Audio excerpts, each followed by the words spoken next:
Hello, I'm Jessie, and welcome to Art of Inclusion, a journey beyond barriers. This podcast is all about diversity, equity, inclusion, and belonging, and how creativity connects all of us. Please enjoy our podcast.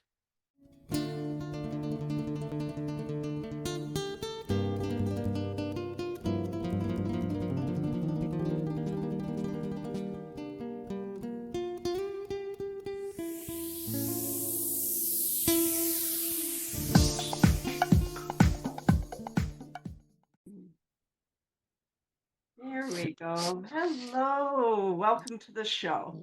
Thank you. So glad to have you there. This is Ricardo Scipio.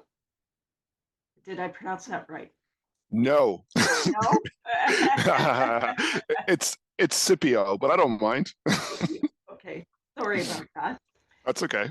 And we're going to talk today about his grandmother was a Haitian, I'm not sure how to pronounce it, Trin- Shango, a Trinidadian Trinidadian, sorry, Shango Priest. a Shango priest. Okay. And you learned from your grandma how to do all these natural preparations and working with nature, working with plants, Yes, to help yes, heal bodies. yes. It sounds very interesting. So I can't wait to hear what you have to say today. Okay, so let's see. I'm just going to ask you the first question. So your practice is rooted in Trinidadian healing traditions passed down through your grandma, like I said. So how does ancestral knowledge shape the way you approach wellness, and why is it important to preserve and honor these traditions today? Thank you for the question. I think it's more important now probably than ever in human history because collectively I think we have never been as out of sync with nature and the planet as we are now, Mhm. and we're starting to bear the consequences of it. And it's something I'm quite concerned about. Not necessarily for myself. I'm 60 years old. The big consequences are not going to happen probably in my lifetime. But I do have a 12-year-old kid. I do worry about the next generations. And so I think it's more important now than ever to remind ourselves that it's important to respect, uh, the natural world and our natural traditions, and also to sort of be in harmony. I mean, it's sort of like the double whammy, respect, and harmony. And that's, one of the main teachings passed down, through my, grandmother's, lineage.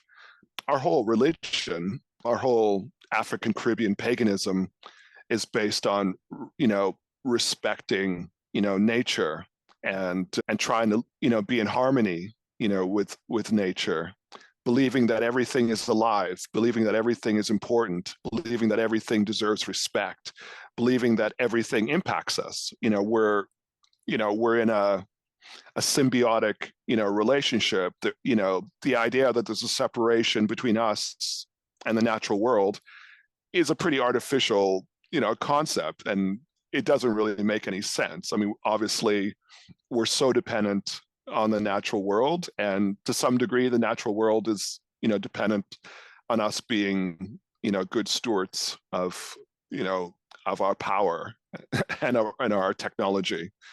So, that's one of the things that I would say about, why it's still relevant and why it's still important to, to be interested in natural healing and herbal medicine. And I agree with that. Yeah, and from my indigenous ancestry here, we learn all the time when we're in ceremony how important it is to be in sync with nature, just like your culture. So I see this parallel between indigenous cultures all over the world saying the same thing. We've got to pay attention now. We've got to, you know, we can't pollute the planet forever, you know. Uh-uh. Yeah, it's really interesting. Most people would never treat their homes the way that we treat the planet. Yeah. Would you pile up a bunch of toxic materials in your own home and just like sit around in them and breathe them in and whatever? I mean, to a certain extent we do, Yeah. but we don't do on the scale, that we do, with the planet. And would you chop down parts of your home? Right, yes, exactly. would you would you clear cut your home? would you come Probably with not. Yeah, would you come with a bulldozer and just like, destroy your home? Exactly.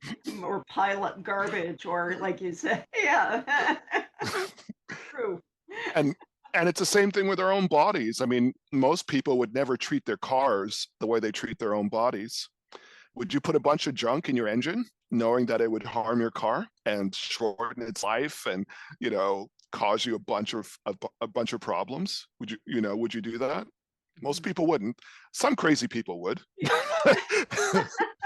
But most people wouldn't. So it's just interesting, what we've become, especially in the last, it's really only like the last 100 years, because even like 100 years ago, we were still mostly living on farms. We still, took care of animals. We still, had to go milk the cow to get our milk, and we grew a lot of our own food. So it's considering we've been around for 200,000 years, it's only really been the last 100 years or so we've gone completely crazy. True. Yeah, and I'm sure like with your indigenous ancestors 100 years ago, they were still very on the land, right? Yeah. Well, many of my Six Nations ancestors were farmers.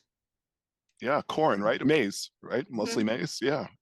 Corn and a lot of the gardening, and corn, the beans, and the squash, and planted other things. And apparently, way back before contact, the gardens were massive because you had to stockpile enough for the winter, right? Yeah. Yeah. I'm sure with your heritage and culture as well, they had ways of stockpiling, gardening, and doing things. Yeah. Hmm. Yeah. And your people's relationship with maize and other plants is similar to our relationship with something simple like the banana. I Yep. mean, there's dozens of different kinds of banana, and you can get so much of your nutritional needs met just from bananas, just from the different kinds of bananas, plantains, and different plants that are in that family. Yeah. So and we had corn in Africa as well. So Hmm. Yes. And I love fried plantain. ooh, yeah. Oh yeah.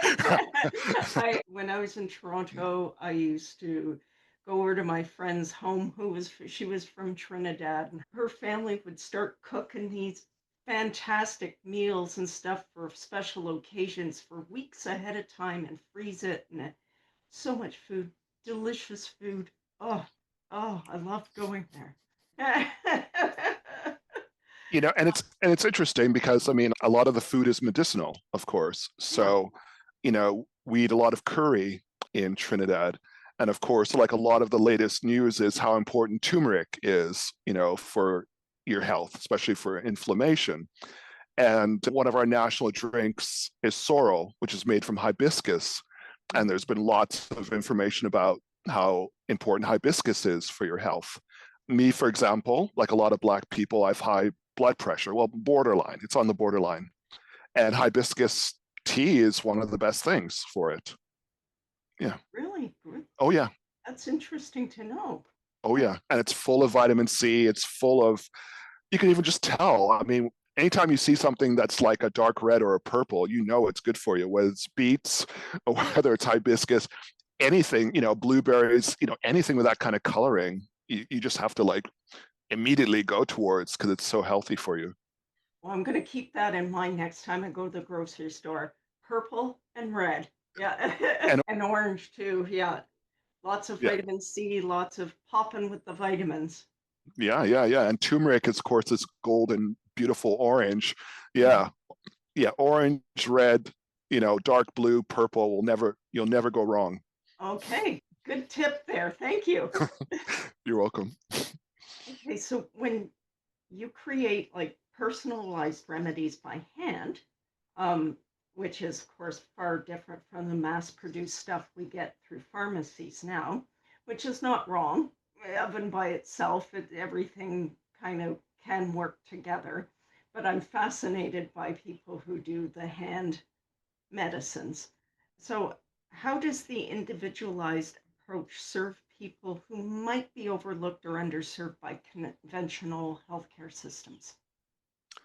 One of the most important ways is we treat them like individuals. You can't have a one size fits all solution for an individual. Mm-hmm. So, one of the things I do is I don't make remedies for people unless I've had at least a 1 hour consultation with them and I find out their story. And, you need to know lots of things. How are people sleeping? What are their bowel movements like? How much stress are they under? What are their hormones like? What kind of childhood and early adult illnesses have they had that might be impacting on their current situation? Even something simple like, do they commute to work? Because people that commute to work are far more likely to get sick than people that don't commute to work. Just that commute to work is so stressful for people, because I know people that have like an hour and a half commute to work. Can you imagine the stress of that? Every day would be too much. Yeah. Yeah. Mm-hmm. So, there are lots of things. I mean, I ask people, what did you eat and drink yesterday? How many hours of good solid sleep do you normally get, et cetera? There's so many things that are helpful to know what to give people. Because, for example, I'm not going to give the same remedy, to, let's say, a 60-year-old man who doesn't have any health issues, maybe except for an enlarged prostate. I'm not going to give that person the same thing as I'm going to give like a 45-year-old woman who's having lots of perimenopausal symptoms, maybe is stressed out at work, maybe she's in a bad marriage. They need completely, even if they have the exact same, major issue that they want to deal with. Let's say the major issue they want to deal with is frequent headaches. That woman's headaches might be caused by her hormones. It might be caused by her stress at work. It might be caused by her stressful relationship, et cetera, et cetera. His headaches might be completely different. He might have seasonal allergies, or he might be running too dry because he's not hydrated enough, et cetera, et cetera. So, in my mind, there's no such thing as a one size fits all remedy. There's no magic bullet that's just going to be effective for all people the same way. One of the most important things I learned from one of my mentors, he said this thing at the time, and it really it almost shocked me. I couldn't quite understand it when he said it, but I understand it now. He said, factory medicine is for factory people. And what he meant is, if you're the kind of person that everything you eat comes from a factory, let's say you're just eating highly refined foods, frozen dinners, whatever. If you look at what you're eating, did it come from a factory or did you make it? Did you cook it? Or did someone else cook it? Your medicines, are all your medicines from a factory, including your so-called natural ones? And by the way, a lot of natural remedies, it's pharmaceutical companies that own those brands, and they use often the same processes in mass producing those remedies, and or are you a different kind of person? Are you not a factory person? Are you an individual who doesn't eat the same thing every day and likes to cook a lot of their own meals? I mean, people are busy. Not everyone could cook all their meals. But he's just saying that if you're a factory person, natural remedies may not work for you as well as they would work for a non-factory person, and vice versa. If you're not a factory person, having mass-produced remedies may be as crazy as having mass-produced food. So that's what he meant. And I now totally understand what he means, because I've seen it. I have some strange hobbies. And one of my hobbies is to stand, when I'm going to the grocery store, sometimes I'll just stand at the checkout counter and see what people buy. Mm-hmm. And oh my God. They're buying things I didn't even know still existed, things from our childhood. Like, do you remember Wonder Bread? Oh, yes. Mhm. Some people are still buying that, buying wagon wheels and Twinkies and just Velveeta cheese, Kraft processed cheese slices, stuff I literally didn't know still existed. I thought they were just from the 70s, and people still buy them. Or people who are trying to do better but don't really know what to do, they'll buy lettuce, but they'll buy iceberg lettuce, which has almost no nutritional value. Or they'll buy pre-made chopped up salads in bags with salad dressings that are full of soy bean oil. They're trying to do better. They want to eat a salad, but they're going for the quick factory option, even in a salad, right? So, yeah. Yeah. Mm-hmm. Yeah, I hear what you're saying. I mean, iceberg lettuce is one of those things where it's okay to have because it's water. You want to add in some parsley and some romaine and possibly kale if you can tolerate kale. Really leafy green vegetables. Yeah. Mm-hmm. Yeah. And most iceberg lettuce isn't grown in soil. It's grown in hydroponic greenhouses, mass produced factory style. Mm. They're all water.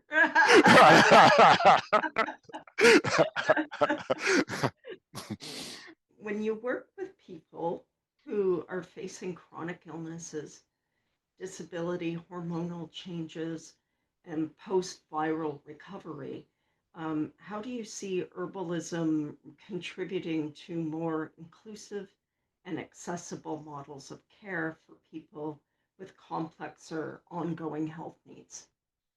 Thank you. That's a great question. I think it's important not to forget the rest of the person, because people are not just a disease or not just a syndrome. Um, so, like, as far as I'm concerned, if I'm working with someone and I don't help them become happier, I don't help them become more empowered, more enthusiastic about their life, then I'm not really doing my job. So you have to look at people at all their different layers. So of course, there's the emotional layer. Are people happy? And if they're not happy, is there anything I can do to help them be happier? And then, the mental layer. Are people depressed? Are people very stressed out? Are people perhaps not, without wanting to, engaging in self-destructive behaviors that might be holding them back on their healing journey? So I'm not a psychiatrist or a psychologist, but you can't ignore the mental layer of where people are at. And then there's also lifestyle. No matter how disabled you are or how dire you might think your circumstances are, there's always like little things that you can do that can really help. I mean, one of the things I'm enthusiastic about these days is Qigong and Tai Chi. And I often encourage my patients to start incorporating those routines. I'm also quite stoked about yoga, but some people can't really do all the asanas. Some people, it's just not going to be possible for them to go to a yoga studio 3 or 4 times a week. And sometimes without the guidance of a yoga instructor to make sure you have the proper form, sometimes you can even like harm yourself trying some yoga asanas if you don't know the proper technique. Mm-hmm. But what I love about Tai Chi and Qigong is you can do it anywhere. You can do it lying down, sitting down, no matter where. You can do it on a plane while you're traveling. And it's free. And there's so many videos on YouTube. Just something simple like that. Other things like something simple like tea. Some people really aren't availing themselves of all the different teas there are there that can help them. Teas that are all around us, like even in our big city of Vancouver, you walk around, you can see lemon balm growing. That's one of the best teas you can ever have. There's almost nothing better for your body than fresh lemon balm. Sometimes you can see nettles growing. You can see dandelion. Dandelion root tea is one of the best things for hormone balancing. So, there's just all around us. Sometimes see self-heal, Prunella vulgaris, just growing around. And so even in our metropolis, you take a 20 or 30-minute walk in any direction, you might find some interesting things. So you would definitely encourage people to go on a foraging walk with like someone who really knows how to spot and harvest these things. Yeah. Yeah, and we're blessed in many ways.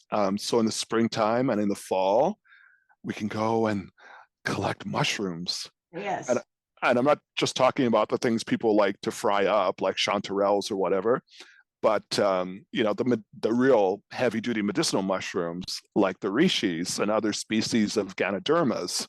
There's so much out there. Turkey tail and oyster mushrooms, and the medicinal mushrooms, none of them are poisonous, so you don't have to worry about misidentifying them. We're also blessed with seaweeds, and there's so many great seaweeds. I mean, I wouldn't suggest people collect it here in Vancouver. Our water is a little too polluted. But if people can get just a little bit out of the city to the Sunshine Coast or Vancouver Island or ferry ride to Bowen Island or something, there's lots in the water too. And, that's one of the things I learned from my mentor as well. There's a kind of kelp that grows here called bullwhip kelp. Have you heard of it? I've heard of it. Yeah. Oh my God, that is so delicious. And it's like taking a multivitamin. It's got so many vitamins and minerals in it, and it's delicious. And I love it. Now, do you use to hydrate the Yeah, you dry them. Yeah, Yeah. yeah, yeah, Oh, that is really cool. They're long. I guess you'd have to cut it up and dry it, huh? yeah, yeah, Yeah. yeah, yeah. Or if you have a small apartment, you can cut it into smaller pieces and dry it. But yeah, bullwhip kelp, and it's expensive too. Sometimes it's like $35 or $50 a pound if you buy it commercially. Wow. That's how in demand it is, because people are catching on as to how good it is. So if you can go and collect it, ooh, That's good to know. oh yeah. Now, when you harvest it, can you eat the whole thing? Or Well, it's just the leaves, the blades. It has an anchor. It has a bulb full of gas to help it float. You don't want that part, but you want the leaf, yeah. okay. And they can grow quite big. This is all great stuff. Thank you for sharing. Yeah, yeah, yeah. Okay, so one last question. You mentioned being open to bartering and alternative payment models. Can you share more about how you view economic accessibility in healing and why it's important to offer different ways for people to access care? Thank you. That's a good question. It's also a tricky question. I'll tell you about the tricky part first. I'm from a poor family. So my grandmother lived in a poor neighborhood, and she took care of lots and lots of people, not just in the neighborhood. People from all over Trinidad would come to see her, but they were usually equally as poor as she was.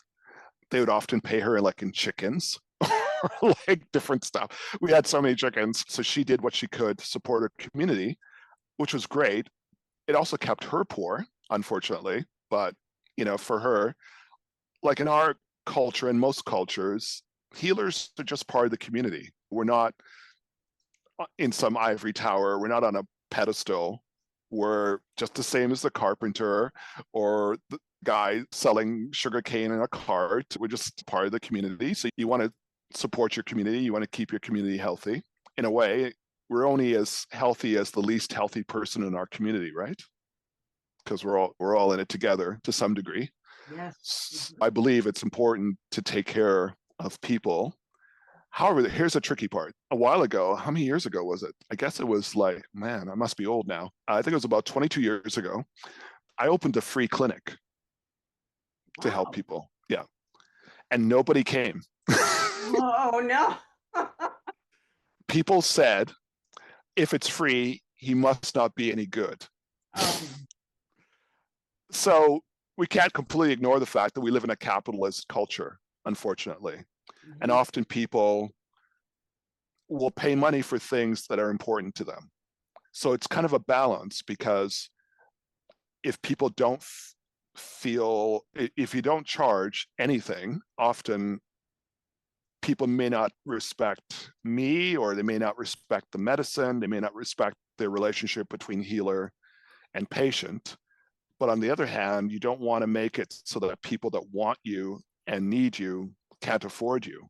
So it's kind of a balancing act. So people like me, and including me, are severely underpaid. I mean, typically an herbalist makes like 1/6 to 1/10 of what a doctor will make. And I'm not even talking about a successful doctor. I'm talking about someone that just graduated from med school like 13 minutes ago. Which I find unfortunate. It's part of our collective psyche. Sometimes we're trained through this capitalist system that if we see something in a slick package that has a pharmaceutical company's name on it, we'll pay hundreds or thousands of dollars for it. So, for example, unless it's covered by some drug plan, if you're on hormone replacement therapy, that's sometimes $200 or $300 a month. Wow. Yeah. There are cancer treatments that are $100,000 a month. There's a current cancer treatment that's $1.2 million per treatment. And I'm not exaggerating. Yeah. Whereas if someone goes to a farmer's market and they see a tincture made by an herbalist, sometimes they won't even pay $40 for it. It's just part of what's happening in our society. So I do think it's important that healers get paid and healers get supported and they don't starve like my grandmother did. But I think it's important that we don't leave people behind and give people on-ramps to be able to work with us. So with me, yeah, I've done barter arrangements, and I also have separate sort of plans for low-income people or people on fixed incomes so that they can get help. So yeah, and definitely I charge less than I should for people that even have money, but the money that I charge people helps me be able to charge less for the people that, can't pay as much. Yeah, and that's good to know too. Yeah.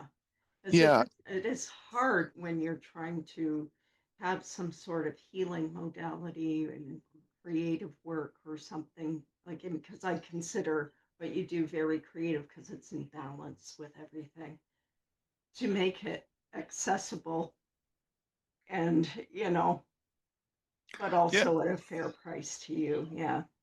Yeah. So it's an interesting balance. Intend in the future to create a nonprofit and raise money for the nonprofit so that I can offer free healthcare to people. That's something that I've been interested in for some time. Nonprofits and charities in Canada are complicated. The government regulations are complicated. So I would need some help negotiating like all those, tax rules and et cetera, et cetera. So if anyone's listening, they want to help me create that NGO or that nonprofit, that's something I'm very interested in. Yeah, that'd be a great goal. I hope you find someone. Yeah, I hope so too. A lot of my colleagues dropped everything and went to New Orleans when there was Hurricane Katrina.